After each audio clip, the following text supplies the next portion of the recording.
All right, Jimmy, there's still a long way to go here, another half, but another one of those crazy stats. No winless team with 7 or more losses has ever beaten a team that has 7 or more wins. Tampa, everybody thought this thing was over before it even started. Who gave you that? Huh? That's some research people look it up. Some research people look it up. Stat.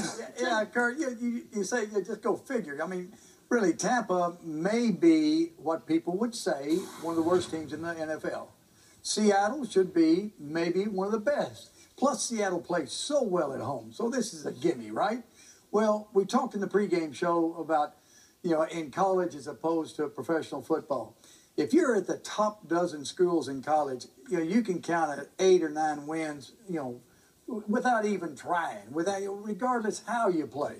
In the NFL, if you're not ready to play every single week, even if you're playing the worst team in the league, you can get beat. And that's the problem. When you're a player and you're playing against a team and you're supposed to beat them, you won 11 of them games in a row at home, there should be no problem. The team can't beat anybody. They have all this internal discord within their own organization with their coach and everything else. Discord. You like that word. I saw the look on your eye.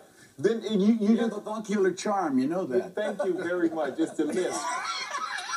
But you go into the thing and you expect to win without even putting out that effort that it takes. And as Jimmy said, in the NFL, always got to have an effort no matter who your opponent is. I kind of got last week a little bit. 4 of their last 5 games have been on the road. They've been on a long road stretch, won some really close games, lost the game in Indianapolis. Some things that have popped up. One, they don't scare people on the outside. That's one thing. So you lock down, you play tight coverage, you rush the quarterback, take away the run.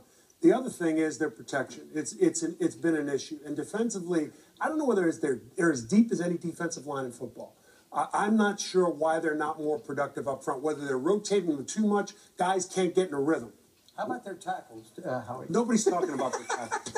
Whatever it is, Tampa's winning right now. They put all the tricks in this one, including this one for our Visa play of the first half.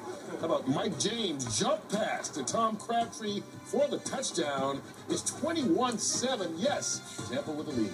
Second half after this.